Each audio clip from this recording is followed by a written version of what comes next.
Y yo creo que por ahí también iría todo el tema de la escuela como escuela revolucionaria, como escuela que ahora está en un proceso de perfeccionamiento y que ese proceso de perfeccionamiento va precisamente a eso, a colocar todas estas temáticas, a colocar estas nuevas miradas, a colocar el trabajo en redes. Los baños es un factor muy importante. Quizás el hecho de que no tengamos o no se destine un presupuesto determinado a ciertas y determinadas cosas como las puertas en los baños es muy importante porque toda una vida hemos crecido, al menos yo, en escuelas deportivas y realmente ninguna tiene puerta, la parte de los baños y son muchos equipos a compartir inclusive baños y es muy complicado. Las personas sordas trans desean trabajar, desean, un ejemplo, en lugares como la informática, y a veces tienen sus estudios, pero no los aceptan. Pero ¿de qué estamos hablando cuando estoy hablando de la doble discriminación, la triple discriminación? Ser una persona trans ya te puede colocar en una situación de desventaja en un contexto laboral o, por ejemplo, en un contexto estadístico, porque también aquí hay grandes discusiones de cómo se produce la estadística para luego hacer política pública o cómo se produce la estadística para luego sacar cuotas de representación política o cuando se va a desarrollar determinada acción afirmativa.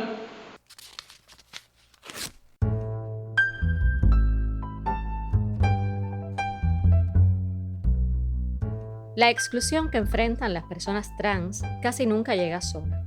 Al contrario, se profundiza en espacios cotidianos como la escuela, el trabajo, los servicios de salud y el entorno familiar, precarizando sus vidas y exponiéndoles a una enorme vulnerabilidad cotidiana. En esta edición de La Nota, investigadoras, activistas, profesionales de la salud y personas diversas que participaron en el 10º Coloquio Internacional Transidentidades, Género y Cultura, titulado en esta ocasión Diálogos desde la memoria, el activismo y la academia para asegurar derechos en tiempos de desafío global, nos compartieron sus miradas sobre las exclusiones que enfrentan las personas trans, a la vez que reflexionaron sobre la ruta a seguir para lograr una sociedad más inclusiva. Acompáñanos en estos minutos de audio.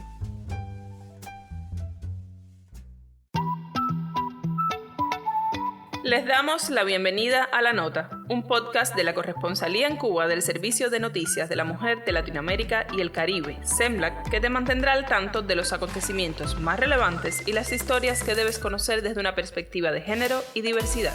Te ofrecemos una mirada profunda y equilibrada de los sucesos que moldean nuestro entorno, con énfasis en voces feministas y diversas, así como en el impulso de proyectos emprendedores liderados por mujeres en Cuba y otras latitudes. Únete a nuestro equipo mientras exploramos, reflexionamos y conectamos con la realidad desde un enfoque transformador.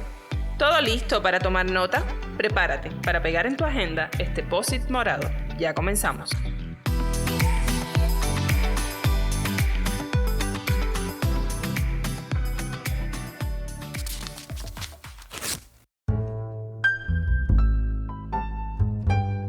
El ámbito escolar, junto al entorno familiar, constituyen los dos espacios fundamentales e indispensables donde las personas trans se desarrollan y construyen su identidad durante sus primeros años. Hay que entender que el ámbito educacional no está aislado, suele ser una expresión directa de un espacio más amplio como lo es el tejido social, con todas sus virtudes y sus prejuicios. Desde esta perspectiva, la doctora en Ciencias Pedagógicas, Lucía García Ajete, destaca que las escuelas y los docentes corren el riesgo de reproducir esos estereotipos sociales en el día a día. ¿Qué sucede en el escenario escolar, por ejemplo, con las infancias trans y las adolescencias trans? No siempre los maestros estamos preparados para asumir esa diversidad y generalmente la diversidad y la inclusión se está colocando solamente en la discapacidad, en el estilo de aprendizaje, en lo que tiene que ver con la familia y no hay una mirada para entender estos procesos desde la construcción de la identidad de género y de género. ¿Qué sucede también con la escuela? La escuela reproduce los modelos estereotipados, la escuela reproduce precisamente las desigualdades, no porque lo haga de manera intencional, sino porque en la escuela viven y conviven familias, niños y maestros que tienen todo el sesgo de lo que son los estereotipos de género y la construcción de una educación judeo-cristiana. ¿Por qué digo esto? Judeo-cristiana porque es esa educación donde se monta en que tú eres una niña para determinadas funciones y tú eres un niño para determinadas funciones. ¿Cómo se va deconstruyendo eso a nivel de la escuela? Primero hay una formación de docentes, pero la formación de docentes, si no basta que tú tengas solamente el tema curricular o estos temas a nivel de las materias, transita también por una deconstrucción tuya como docente de las vivencias esas patriarcales y estereotipadas que tú tienes de tu familia. Si tú traes esas vivencias de tu familia y tú tienes que reaprender entonces que la escuela no puede reproducir el mismo estilo estereotipado. Pasa uno porque el maestro aprende y descubra cuáles son sus barreras. ¿Qué barreras yo tengo en el tema de la inclusión para poder trabajar con las demás personas? Si yo vengo a consejos de mi familia, ¿cuáles son?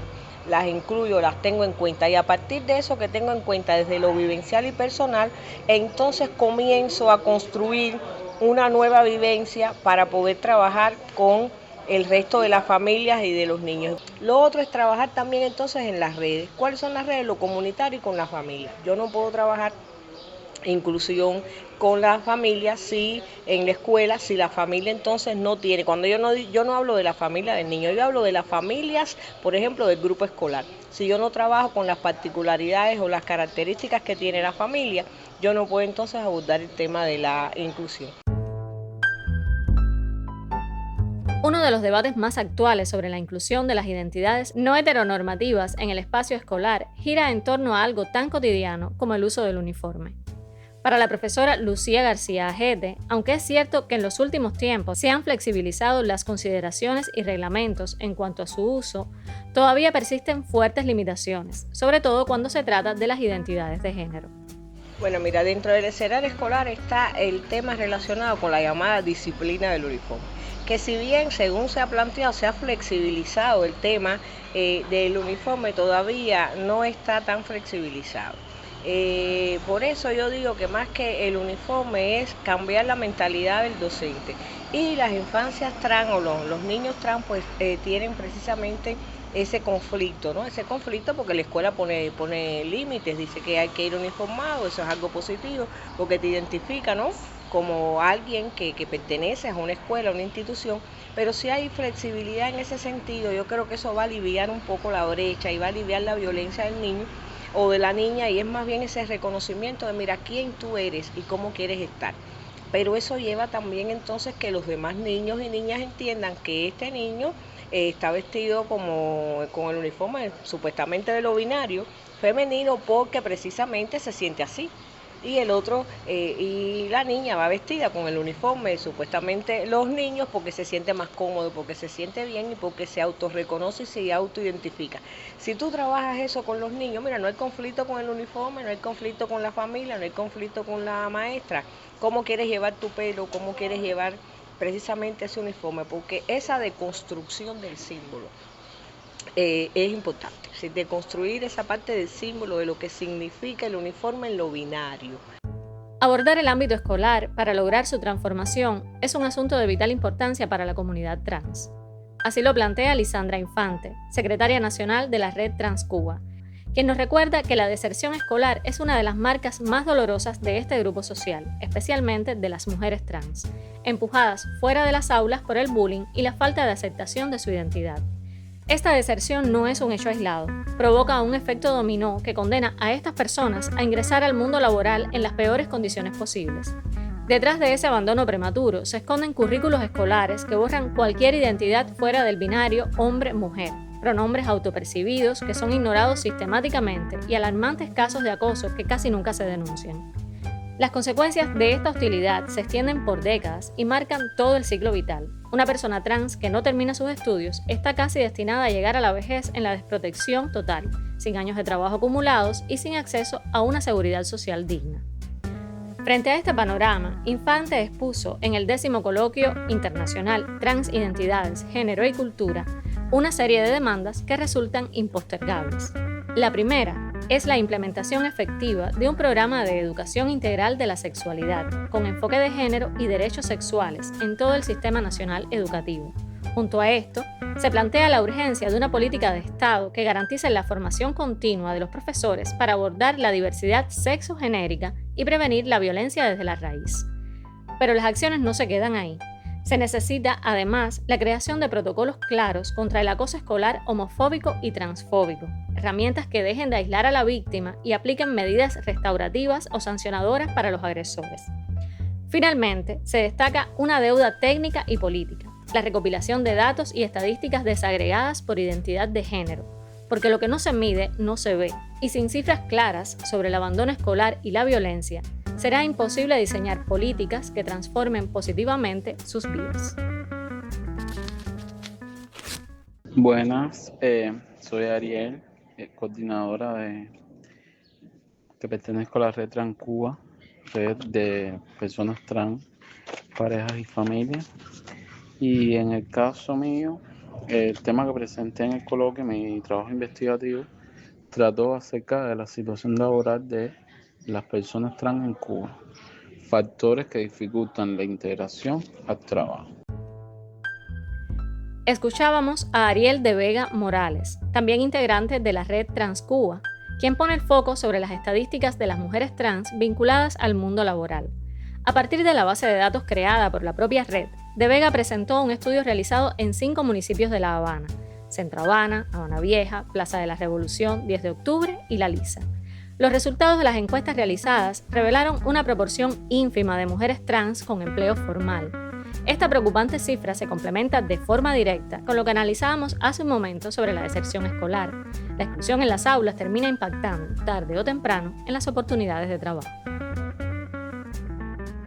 En este trabajo hicimos una labor investigativa en la cual abarcamos diferentes municipios de nuestra capital, 5 municipios en los cuales se concentra la mayor cantidad de población trans. Precisamos o identificamos diferentes causas que hacen que a las chicas trans se les dificulte el acceso al trabajo.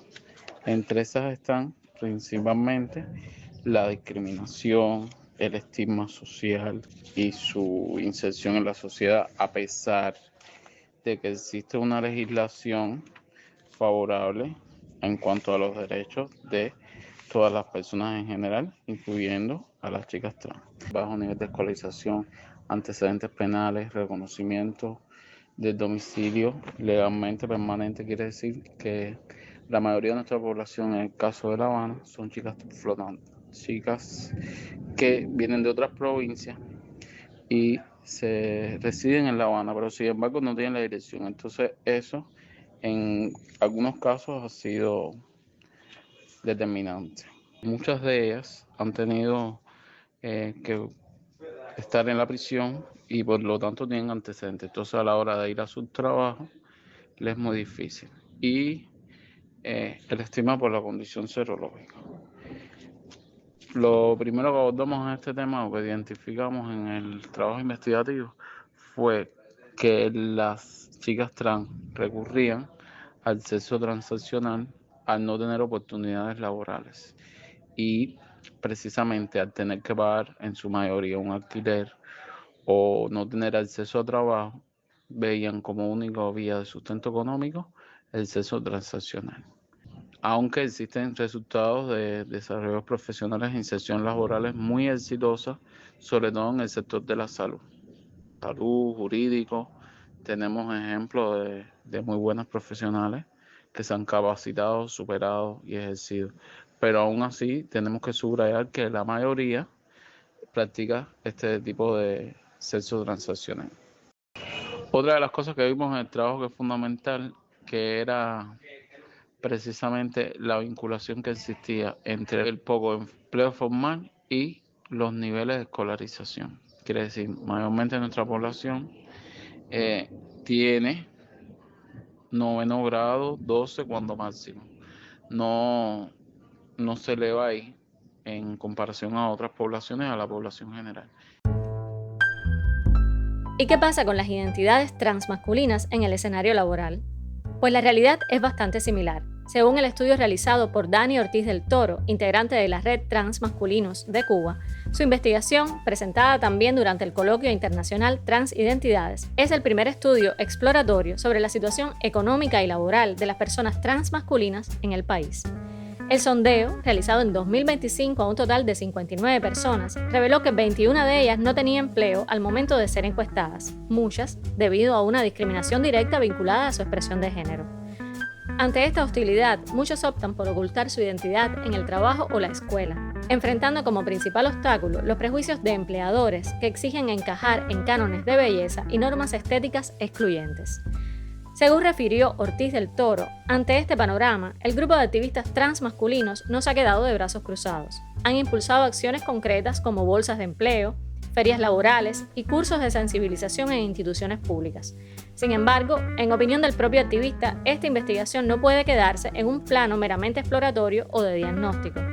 Para el grupo de transmasculinos de Cuba, este primer acercamiento ha servido para visibilizar cómo la discriminación por identidad de género fractura el acceso a un empleo digno. Por eso, el llamado urgente es a dar continuidad a este esfuerzo a través de estudios sistemáticos y profundos que incluyan una muestra más amplia y representativa.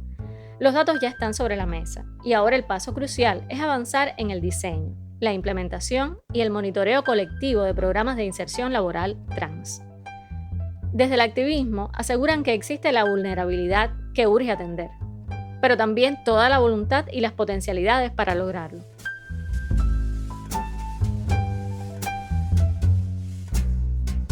Los efectos de la exclusión no se limitan a las aulas o al entorno laboral, también repercuten de manera profunda en la salud. La nutricionista Amelia Guerra Sayas Bazán, profesora de la Universidad de Ciencias Médicas de La Habana, tras realizar una exhaustiva revisión de la literatura científica de los últimos 5 años, llegó a una conclusión. Actualmente no existe en ningún país del mundo una guía nutricional oficial para personas trans que se encuentran en tratamiento hormonal cruzado. Esta falta de protocolos específicos tiene consecuencias reales en el cuerpo de las personas trans, quienes experimentan cambios físicos y metabólicos asociados al consumo de determinadas hormonas y que deben ser atendidos también desde un enfoque nutricional. Los estudios analizados por la especialista describen un perfil de estas personas donde predominan problemas de sobrepeso y obesidad, deficiencias críticas de calcio, vitamina D y zinc, así como un incremento en los riesgos cardiovasculares. Es una evidencia médica que demuestra cómo la invisibilidad institucional también se traduce en una vulnerabilidad de salud para esta comunidad. En Cuba, alerta, la figura del nutricionista no está incluida en los equipos multidisciplinarios de atención a personas trans, y esto es una debilidad. Entonces, mirando la importancia del rol del nutricionista o nutriólogo, como se dice en otros países, este rol en nuestro país es marginal. Por eso se hace un llamado a 3 acciones específicas. Desarrollar protocolos nutricionales de atención nutricional a ciertas personas, capacitar a profesionales de la salud con esta perspectiva nutricional, incluir al nutricionista como miembro permanente en los equipos de salud trans. Como conclusiones, quiero enfatizar en 3 mensajes claves. 1, la urgencia, porque es urgentemente contar con protocolos nutricionales específicos que en ningún país del mundo existen para personas trans con tratamiento hormonal cruzado, dado la importancia que esto conlleva, porque hay una cosa que no podemos improvisar, y normalmente lo que se improvisa sobre la nutrición y el tratamiento hormonal cruzado.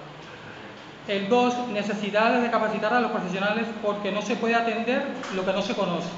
Quiere decir que si usted no conoce sobre el tema, no debe atender a estas personas de acuerdo a la nutrición y al tratamiento hormonal cruzado. Generalmente esto lo hacen los endocrinos, pero la idea sería que si el endocrino no tiene formación en nutrición, no debe dar ese servicio. Y el tercero, el nutricionista debe ser parte del equipo interdisciplinario de salud trans, no como una consulta ocasional. La exclusión también atraviesa espacios tan cotidianos como el deporte. Así lo asegura Logan Sisto Quintana, un activista trans egresado de la Facultad de Cultura Física de Villa Clara, en el centro del país. Para él, más allá del debate sobre los atletas trans en las competencias de élite, el verdadero problema está en las violencias cotidianas que se viven en las canchas, gimnasios o albergues.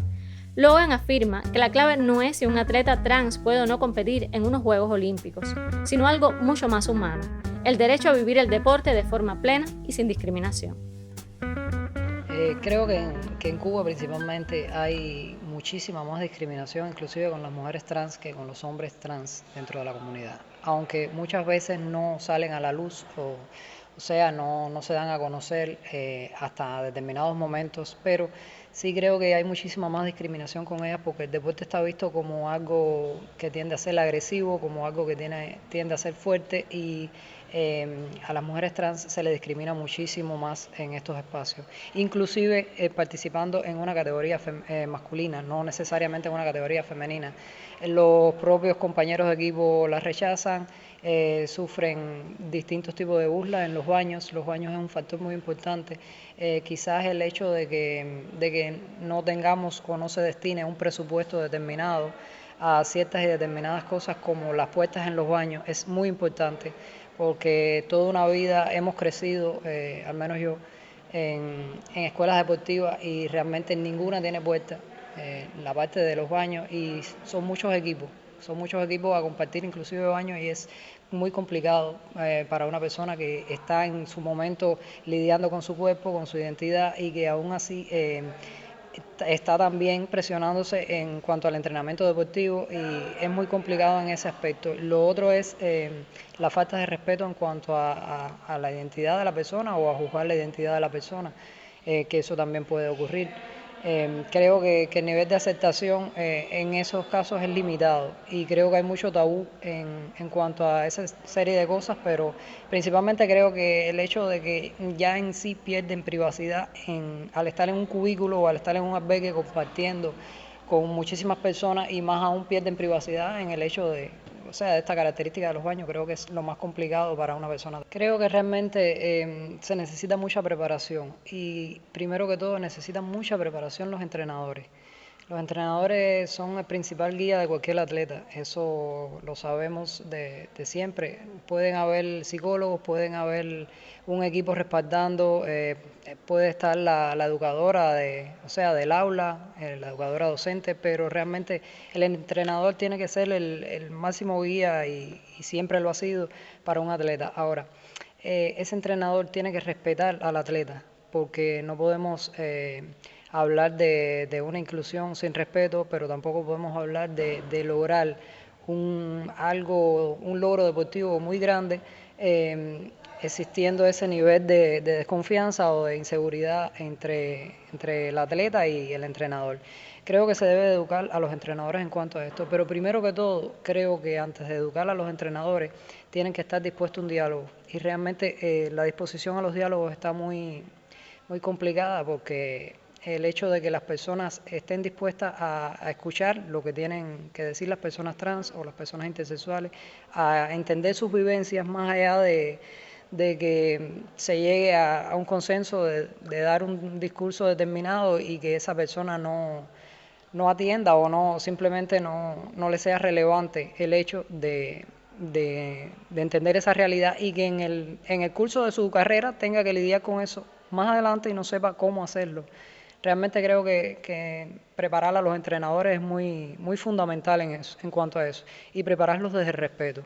Y muchos entrenadores quieren replicar en los atletas un mismo modelo de entrenamiento creados por ellos, pensados de hace siglos atrás o de hace mucho tiempo atrás bajo otras perspectivas y realmente el mundo va evolucionando y tenemos que evolucionar con él. Y lo otro creo que es entender las fases médicas que puede pasar cualquiera de estos atletas, desde reconocer su identidad hasta ciertas y determinadas posiciones que en algún momento necesiten acceder a un equipo médico que esté preparado. Realmente medicina deportiva en estos momentos tiene una preparación limitada y creo que ahí no hay especialistas ninguno que entiendan nada, que sean capaces de dar ninguna orientación con respecto a esto. Y esto es un tema muy fundamental. El clásico uso del binder, que mi colega Verde Gil estaba hablando de eso, creo que es muy importante. Creo que desde el punto de vista de los médicos deportivos no conozcan de este tema y quizás sea muy necesario que lo conozcan y más aún siendo un espacio que tiende a ser sobre lo agresivo en ese sentido, debido a que existimos muchas personas con una gran hiperactividad, un espacio limitado, como son los albergues, como son esa serie de cosas. Creo que la persona trans necesita, tener la seguridad que al menos va a tener un médico preparado con respecto a estos temas, que lo pueda orientar y que lo pueda ayudar. Ese es en mi caso. Creo que en el caso de las mujeres trans también deberían de contar con un apoyo especializado sobre cómo puede ser su tratamiento hormonal, sobre cómo puede ser su proceder, inclusive estando en categoría masculina aún, antes de la transición, estando para saber qué le puede deparar en la vida deportiva, ya que sufren una transformación en descenso de sus cualidades y qué le puede traer consigo tratamiento hormonal. Creo que esa información la deben de tener los médicos deportivos, que realmente no la tienen sobre muchísimas cosas. Y ya estamos en Recuento Semanal, la sección que te pone al tanto de lo más actualizado en nuestra agenda. Esta semana fue noticia en nuestra web un proyecto que visibiliza las brechas que aún enfrentan las mujeres rurales en Cuba: menor acceso a la tierra, escasa formación financiera, sobrecarga de cuidados y poca visibilidad en las cadenas de valor. Se trata de AgroFem, una iniciativa impulsada por la asesora Cuota con el apoyo de la Embajada del Reino de los Países Bajos en Cuba. Durante varias semanas, 32 mujeres de 5 cooperativas de Artemisa se formaron en liderazgo, marco legal, gestión financiera y comunicación para impulsar sus agronegocios. En nuestro reporte podrás conocer historias de mujeres que cultivan, crían animales, producen miel, transforman lácteos y desarrollan agroturismo, pero que antes no contaban con las herramientas para organizar todo lo que ya hacían y soñaban. El texto, titulado Proyecto de Agronegocios impulsa emprendimientos de mujeres rurales, está disponible en nuestra sección de economía en la web. También abordamos la ciberviolencia contra personas jóvenes.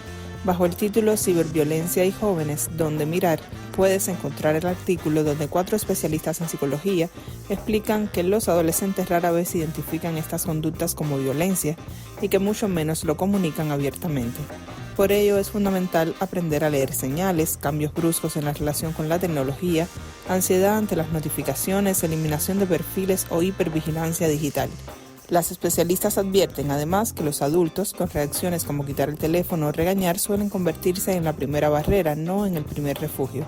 Una lectura necesaria para madres, padres, docentes y cualquier persona que tenga cerca a jóvenes.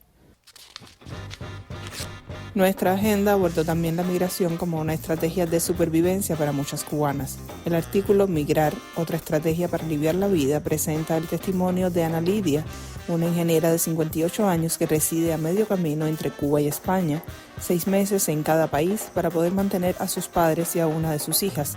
También recoge la experiencia de su hija Laritza, quien se ha quedado al cuidado de los abuelos y de su bebé, y es consciente de que cualquier problema de salud de su padre podría desestabilizar toda la estructura familiar.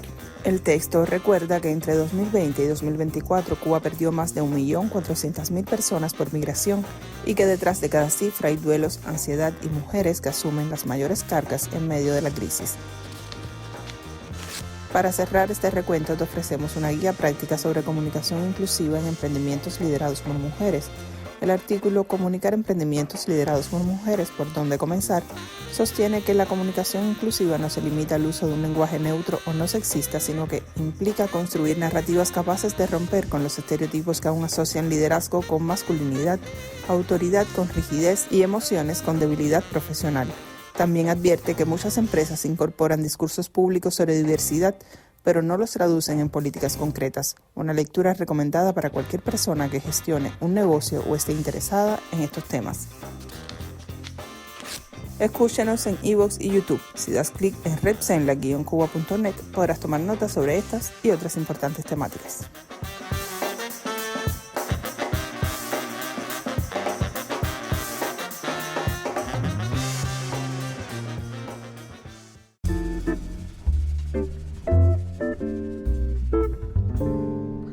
Estás en La Nota, el podcast informativo de SEMLAC Cuba. Hoy te acercamos a los retos de la inclusión de las personas trans en diferentes ámbitos de la sociedad. Para ello, dialogamos con investigadoras, activistas trans y expertas, además de retomar varias de las intervenciones que tuvieron lugar durante el 10º Coloquio Internacional Transidentidades, desarrollado entre el 12 y el 14 de mayo en el marco de las jornadas contra la homofobia y la transfobia. Y si hablamos de inclusión, hay un tema pendiente que se vuelve aún más complejo cuando miramos a las personas género diversas dentro de la comunidad sorda en Cuba. Dialogamos con Anaelis Betarte Gutiérrez, vicepresidenta en La Habana de la Asociación Nacional de Sordos de Cuba, y con Ailín Coto Cartaya, intérprete de lengua de señas cubana. Anaelis Betarte Gutiérrez reconoce que las personas sordas trans enfrentan una doble discriminación, marcada tanto por las barreras de comunicación como por los prejuicios hacia sus identidades de género. Mi nombre es Anaelis. Sí, en estos momentos las personas sordas trans son discriminadas. ¿Por qué? Porque las personas oyentes no conocen qué significa la persona sorda. Además, trans lo ven como algo una enfermedad. No lo ven como una persona que tiene derecho a la sexualidad libre. Las personas sordas trans desean trabajar, desean, un ejemplo, en lugares como la informática, y a veces tienen sus estudios, pero no los aceptan. Un ejemplo, nosotros hemos alcanzado 12 grados, pero cuando van a trabajar le dicen, ¿usted tiene 12 grados? No tenemos en este momento, tenemos las plazas cubiertas, no lo aceptan.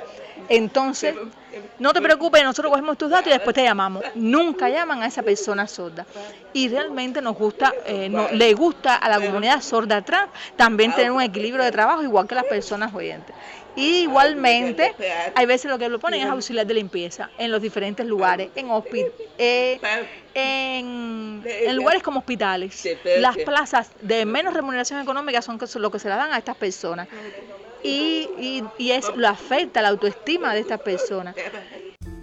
Aunque una norma reciente, la Ley 94 de 2024, reconoce la lengua de señas cubana como idioma oficial y abre caminos concretos al obligar a las instituciones a capacitarse y ampliar cursos y convenios con organismos públicos, lo cierto es que garantizar intérpretes y accesibilidad real en hospitales, estaciones policiales, terminales y oficinas legales sigue siendo una tarea pendiente. Ailín Coto Cartaya explica que, por ejemplo, en La Habana, apenas 8 intérpretes atienden a una comunidad de más de 3.000 personas sordas, una brecha crítica que se agrava todavía más cuando se trata de acompañar procesos vinculados a la diversidad sexual y de género. Reconoce que muchos conceptos asociados a las transidentidades aún no tienen señas consensuadas, lo que obliga a los intérpretes a prepararse no solo en lo lingüístico, sino también en sensibilidad y ética profesional para evitar reproducir prejuicios durante la mediación.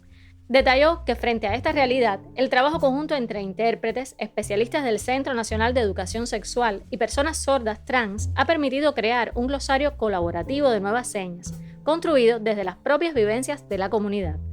Esas señas fueron luego validadas y socializadas en distintos municipios como parte de una estrategia que busca garantizar que la educación integral de la sexualidad también sea accesible, pertinente e inclusiva para las personas sordas. Para este intérprete de lengua de señas, lo ideal sería que todos aprendiéramos a comunicarnos en esta lengua, pero antes hay algo más importante, la voluntad de querer entender, apoyar e incluir a las personas sordas.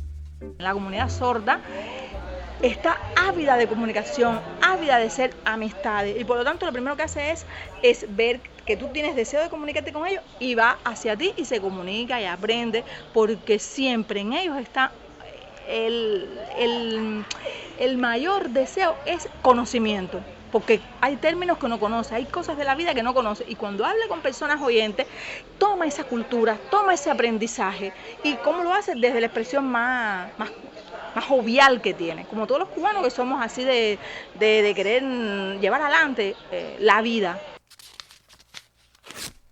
Cualquier análisis, reflexión o estudio sobre inclusión debe ir obligatoriamente desde una mirada interseccional.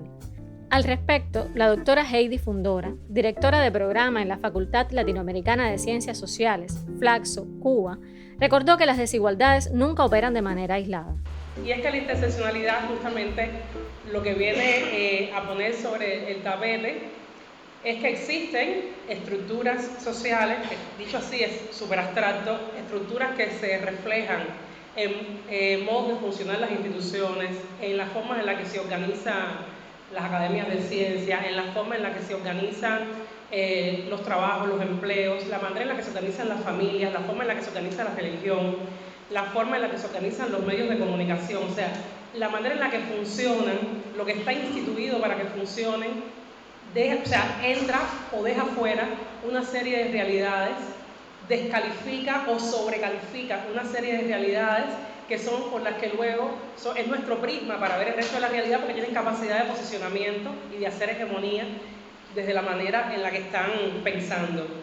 Sigue siendo un enfoque que estamos utilizando en nuestras investigaciones y que en el caso cubano realmente ha ayudado a que entre el 2015 y el 2026 se haya avanzado bastante en materia de política pública, se haya empezado a visibilizar que nuestras políticas universales tienen una tradición sólida e importante, pero no siempre pueden ser aprovechadas de la misma manera por todas las personas y por eso luego hay efectos diferenciados en nuestras políticas. A mí me gusta mucho, para ir colocando sobre la mesa la complejidad del asunto, ir pasando por lo que le llaman los ejes de la dominación. Que según como uno se vaya moviendo, yo no trabajo tanto con ejes de opresión, trabajo más con la categoría de ejes de dominación y luego ahí lo que va emanando de ellos, que pueden ser situaciones de discriminación, ¿ya? Que es cuando un tercer actor o un ente no aplica sobre una persona el mismo tipo de acción, el mismo tipo de medida que aplica sobre otra, ya sea por inferiorización, porque lo considera inferior, o ya sea porque produce un efecto de marginalización, o sea, tu espacio no es el centro, tú estás en los márgenes, ya sea por exclusión, o sea, no debes estar acá, te excluyo, o sea, deberías estar en otro espacio, o porque se producen situaciones de vulnerabilidad, o sea, la interseccionalidad se puede estar aplicando a cuando haces análisis de exclusión, análisis de discriminación, análisis de inferiorización, análisis de marginación, o sea, se puede aplicar análisis de vulnerabilidad a toda esa gama. Pero ¿de qué estamos hablando cuando estoy hablando de la doble discriminación, la triple discriminación?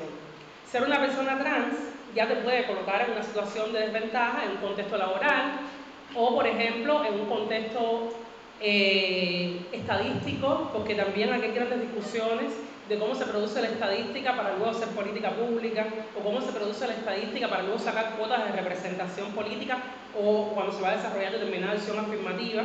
Muchas veces el ejemplo que utilizamos las profes en clase es: si una mujer que es cristiana, que vive en la montaña, en una zona cafetera, es lesbiana, tiene 3 hijos, es seropositiva, ¿cuántos tipos de desventajas puede estar viviendo que van a hacer que su vida a la hora de buscar trabajo, de realizar los cuidados, de acceder a determinados servicios va a estar mucho más afectada que otra persona? Y eso por lo general nosotros le llamamos nivel individual o a veces también se le llama un poco nivel de identidad, aunque la identidad no es solamente eso, pero es para hacer alusión a los efectos que tienen los sistemas en las personas, que le llaman la encarnación de las discriminaciones o la encarnación de las desventajas, o sea, cómo los cuerpos están encarnando situaciones de discriminación que trascienden a esa persona, pero esa persona es la manifestación o el reflejo de esas situaciones. Y luego hay otra discusión que es la que le llaman la estructural, que entonces te dice, no basta con identificar la llamada población beneficiaria, que sería esa que tiene efectos más devastadores, sino que hay que meterse con lo que produce esa situación de desventaja. Por lo tanto, tenemos que intervenir en las estructuras de empleo, tenemos que intervenir en las estructuras de distribución de servicios, etcétera, que están generando dinámicas de discriminación o inferiorización, etcétera. Teniendo en cuenta estos principios, ¿qué rol desempeñan entonces las políticas públicas? ¿Cómo deben diseñarse? Para Arasai Lami, del Centro de Estudios de la Mujer, las personas trans son un indicador de la calidad democrática de una sociedad. La especialista asegura que si las políticas públicas funcionan para ellas, funcionan para la mayoría. Pero si fallan para esta comunidad, entonces es el sistema entero el que está fallando. Hacíamos el análisis, ¿no?, un poco general de las políticas progresistas que tenemos tenemos un marco legal bastante humanista, ético, que reconoce derechos de las personas en situación de vulnerabilidad y de determinados grupos que son especialmente protegidos por la ley. Sin embargo, vemos que en la realidad esas políticas muchas veces no se hacen efectivas, ¿no? Entonces, bueno, a partir de ahí hacemos un análisis desde la sociología, ¿no? Y entonces consideramos que faltan procesos de gestión social que acompañen esas políticas justamente para que se dé la transformación, porque si no se queda la ley en un papel frío, ¿no? Entonces, justamente hay que articular esas políticas éticas, esa gobernanza ética por parte del Estado con una serie de servicios primero que brinden esa atención integral y que hagan operativas a esas políticas, pero también con procesos de educación que permitan generar agencias sociales, o sea, de esos mismos agentes responsables de implementar la política, pero también agencias en los propios grupos que se encuentran en situación de vulnerabilidad, y también esa formación de agencias va a dar al traste con una investigación permanente, una evaluación permanente de las políticas, de ver cómo esas políticas realmente están dando respuesta a las necesidades de las personas en sentido general, y también va a permitir hacer incidencias justamente desde ahí, ¿no? Desde saber qué está funcionando y qué no, a quién responden o a qué no. Eso también permite hacer incidencia para mejorar esas políticas. Entonces, eso requiere una mirada desde la interseccionalidad, ¿no? Y en esos procesos educativos, la educación integral de la sexualidad tiene un papel clave, porque permite desmontar estereotipos, permite desmontar el binarismo de género, permite deconstruir todos esos prejuicios patriarcales que todavía se reproducen.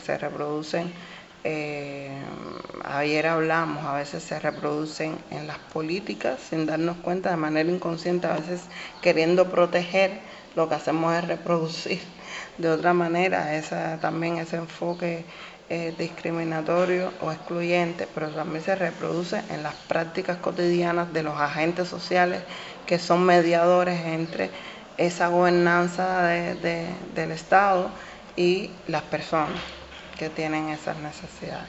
Entonces, la ACE, y está demostrado, ¿no?, por todos los organismos internacionales, que es una herramienta clave para promover inclusión, para promover los afectos, para prevenir la violencia, para evitar los prejuicios y discriminaciones en este sentido, por lo cual tiene que engranar dentro de ese sistema de gestión social la ACE como un componente clave en esa formación de agencias sociales, y eso va a tributar, por supuesto, a tener personas, agentes mejores formados, a tener políticas con este lente inclusivo, y por supuesto a brindar unos servicios con mayor calidad que le permitan no dar respuestas estandarizadas a las personas, sino respuestas ajustadas a las necesidades de las personas, poniendo a las personas en el centro de la atención como sujetos de derecho, que es lo que creemos. Pero también es importante que en esos procesos haya participación de las propias personas que se encuentran en situación de vulnerabilidad. O sea, no ponernos en ese rol autoritario que a veces asumimos los profesionales de un servicio, que creemos que sabemos lo que la otra persona necesita, o incluso cuando implementamos o diseñamos políticas, sino que esas personas coloquen también sus experiencias, su testimonio, para justamente tener en cuenta esas necesidades diversas, particulares, dentro de esos procesos de gestión social, y a la vez que esas personas también sean conscientes de sus derechos y puedan hacer un ejercicio efectivo de ellos. La inclusión no es una meta abstracta, ni se resuelve únicamente con decretar leyes.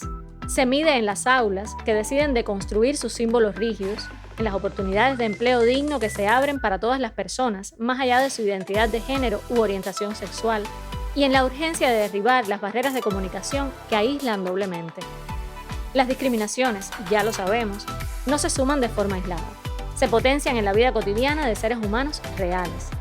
Ser consciente de ello no es un ejercicio teórico, sino una necesidad urgente para no dejar a nadie atrás y construir, finalmente, una sociedad donde la diversidad no solo se tolere, sino que se acepte y se celebre plenamente.